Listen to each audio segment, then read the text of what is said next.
19편 7절입니다.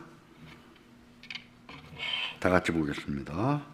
여호와의 율법은 온전하여 영혼의 소성 지키며 여호와의 증거는 확실하여 우둔한 자를 지혜롭게 하며 여호와의 교훈은 정직하여 마음을 기쁘게 하고 여호와의 계명은 순결하여 눈을 밝게 하시도다. 여호와를 경외하는 도는 정결하여 영혼까지 이르고 여호와의 법도 진실하여 다 의로우니 금 곧 많은 순금보다 더 사모할 것이며 꿀과 송이꿀보다 더 달도다. 또 주의 종이 이것으로 경고를 받고 이것을 지킴으로 상이 크니이다. 아멘. 저는 개인적으로 19편을 참 좋아합니다. 참 아름답다, 아름다운 시다, 이런 생각을 하곤 합니다. 19편은 율법시입니다. 하나님 말씀을 노래하는 율법시예요. 성경에는 시편에는 이처럼 어떤 것은 가정시, 어떤 것은 율법시, 또 어떤 것은 지혜시, 이렇게 다양한 주제들을 가지고 노래하는 것을 볼 수 있는데 19편은 율법시예요. 저는 19편을 좋아합니다. 좋아하는 이유가 율법을 참 아름답게 시적으로 잘 노래했다, 이런 생각이 들기 때문이에요. 1절에 보세요. 하늘이 하나님의 영광을 선포하고 궁창이 그 손으로 하시는 일을 나타내는도다. 날은 날에게 말하고 밤은 밤에게 지식을 전하니 언어가 없고 말씀도 없으며 들리는 소리도 없으나 그의 소리가 온 땅에 통하고 그의 말씀이 땅끝까지 이르도다 하지 않았어요?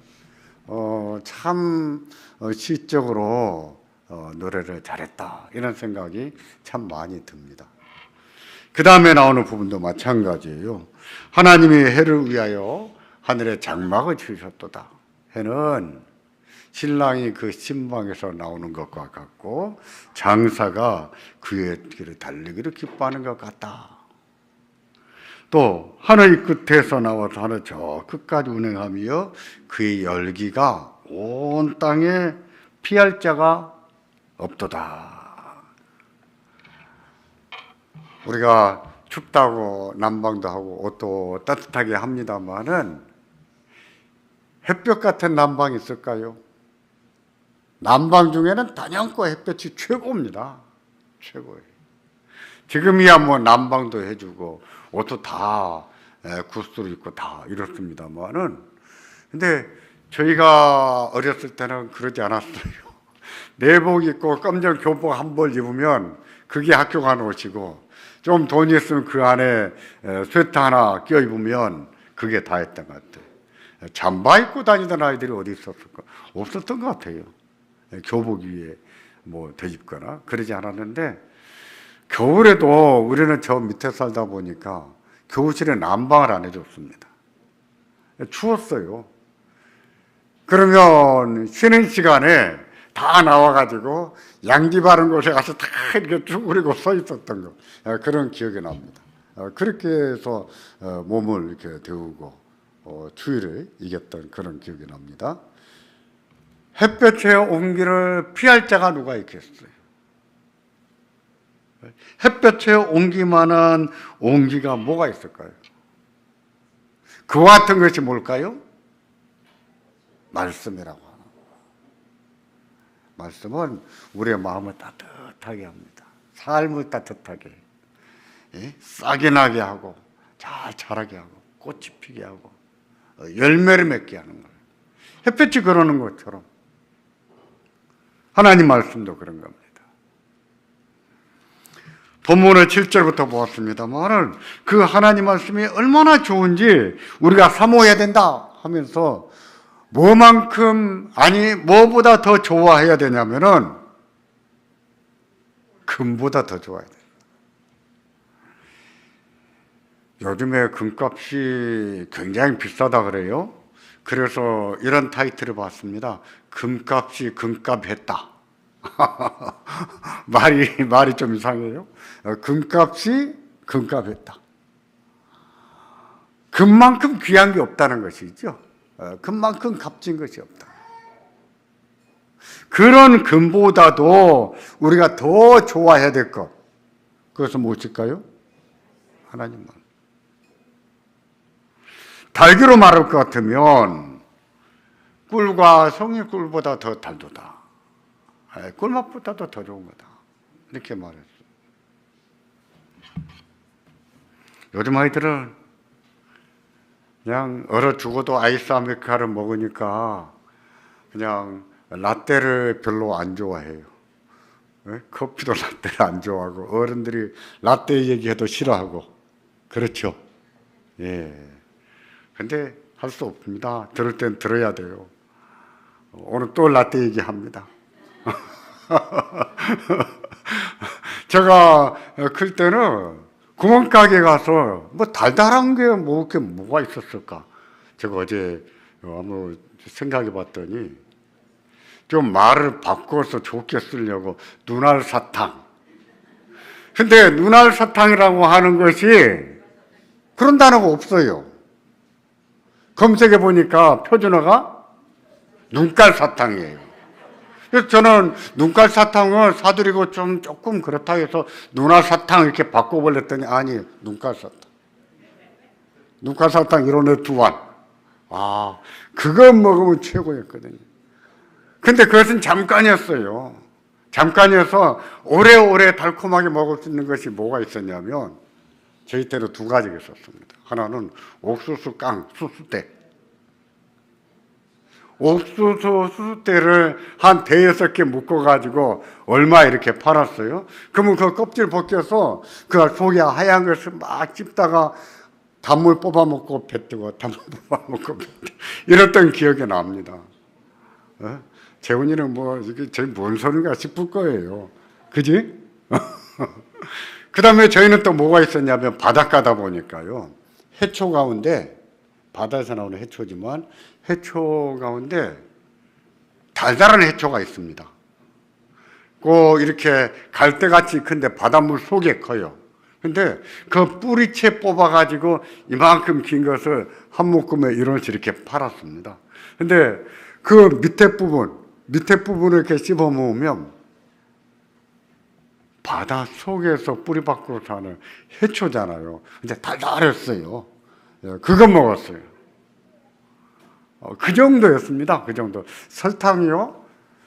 설탕은 명절에 선물, 뭐 3kg짜리 선물을 받으면 뭐 그게 최고고 몇 달 먹는 것이고. 어떤 집에 꿀이 있었다? 요즘에 꿀 없는 집이 있습니까? 없었죠. 그때는 꿀 있는 집이 어디 있었습니까? 저도 조금 우리 어릴 때는 좀 산다는 집이었는데 제 기억에 꿀단위는 없었던 것 같아요. 꿀은 정말 귀했습니다. 그렇게 귀했어요. 사고 싶어도 쉽게 살 수 없는, 그렇게 귀했어요. 근데 그야말로 그 시대에, 설탕도 귀하던 그 시대에 가장 달달한 것은 꿀이었죠. 꿀. 얼마나 맛있는지, 한번 먹었다 하면 얼마나 좋은지. 그런 꿀.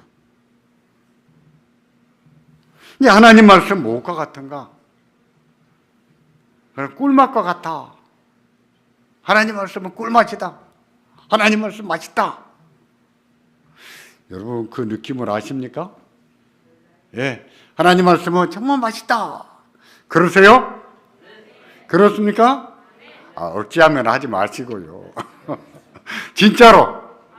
예, 하나님 말씀 진짜 항상은 아니지만 어떤 때는 하나님 말씀이 씁쓸해요.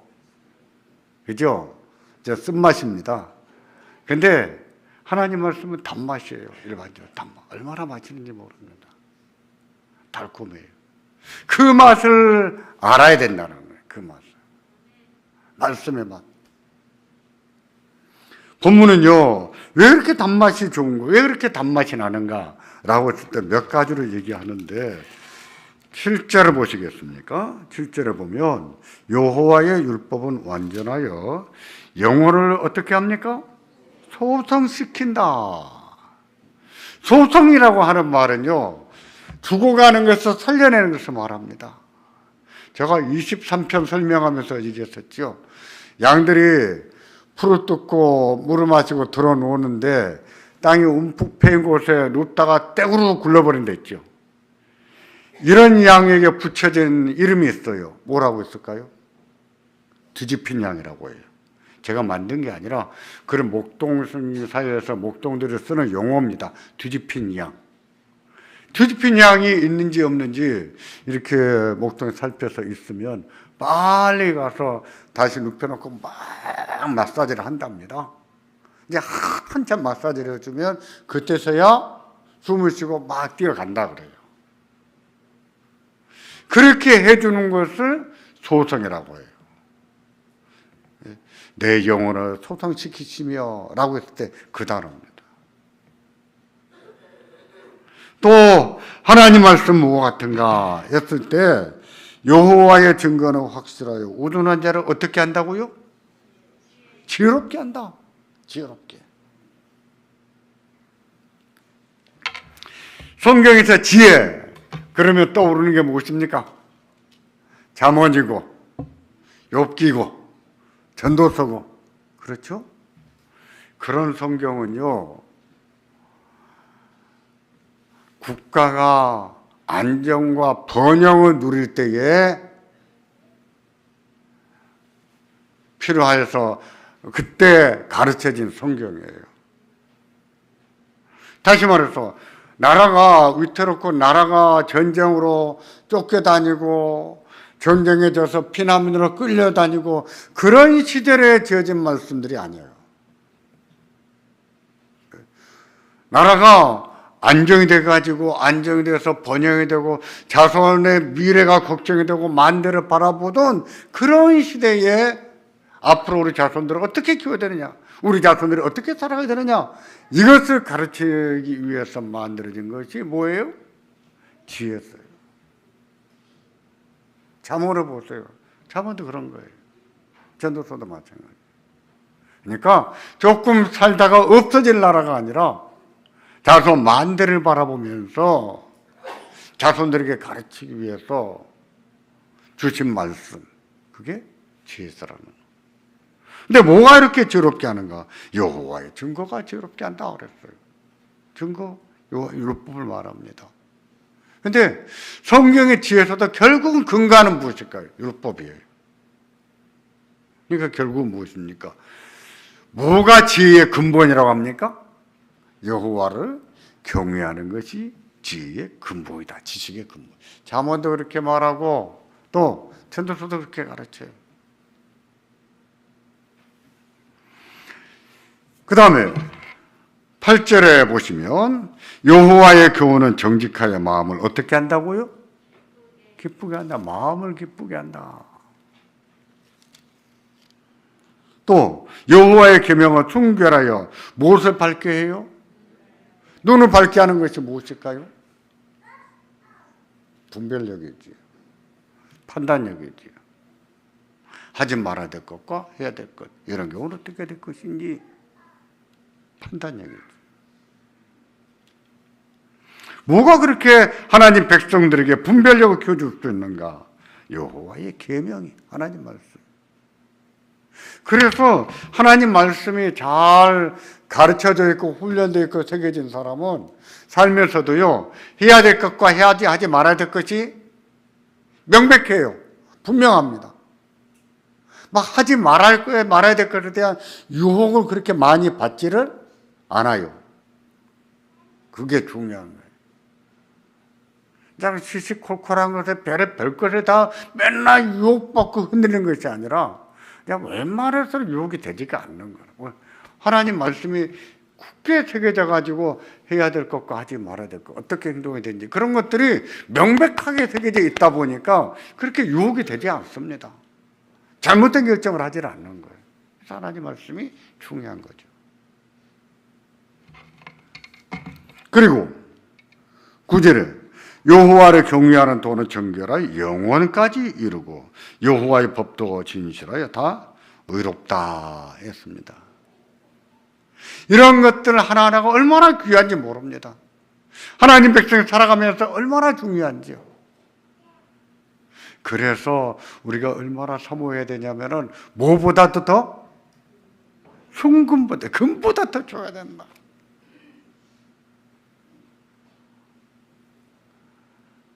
금 10돈이 좋습니까? 하나님 말씀이 좋습니까? 할렐루야! 예. 그래야 됩니다. 그래야 돼요. 예? 돈이 유혹이 돼서는 안 되고 자꾸 하나님 말씀.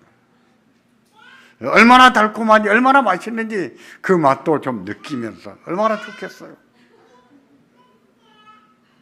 하나님 말씀에는 그와 같은 은혜가 있습니다. 우리가 하나님 말씀을 마음에 새긴다는 것은 기본적으로 뭘까요? 어떻게 해야 암 세울까요? 새길까요? 암송이에요. 암송. 여호와의 말씀을 묵상한다고 했을 때 묵상도요, 암송이 돼야 묵상도 하는 거예요. 묵상이 뭐라고 했습니까? 묵상의 뜻이 읊조린다 그랬죠. 입술을 조그맣게 움직이면서 읊조리는 것. 하나님 말씀 암송하는 것이 묵상의 첫 번째 단계입니다. 물론 생각하는 것도 있어요. 기본적으로 묵상한다고 했을 때는 암송을 해서 그 말씀을 조그맣게 읊조리면서 그 말씀을 생각하는 것, 사실 그게 묵상이에요. 하나님 말씀에는 큰 은혜가 있습니다. 이렇게 암송 대회를 통해서, 계기를 통해서 하나님 말씀도 암송하고 또 자주 보시고 그래서 이 말씀의 은혜가 좀 넘쳐나기를 바랍니다. 금년에는 방식을 바꾼 것도 우리가 그냥 돌아가면서 한 절씩 하는 암송도 안 해가지고 앞에 나와가지고 헤매고 이런 것이 너무나 안타까워서 그냥 하든 못하든지 5절, 7절씩 이렇게 암송을 해야 제대로 하겠다 싶어서 이번엔 방식을 바꿨습니다. 오늘 암송한 것을 오늘 끝내잖아요? 그럼 내일은 꽝이에요. 오늘 암송했던 것을 밤에 주무실 때 한 번 더 암송하세요. 그러면 내일 또 생각이 납니다. 내일 또 한 번 더 암송하세요. 그러면 다음날 또 생각이 납니다. 그렇게 할수록 우리 마음에 새겨질 거예요. 그 은혜가 우리 모든 심령에 있기를 주의 이름으로 기원합니다. 기도하겠습니다.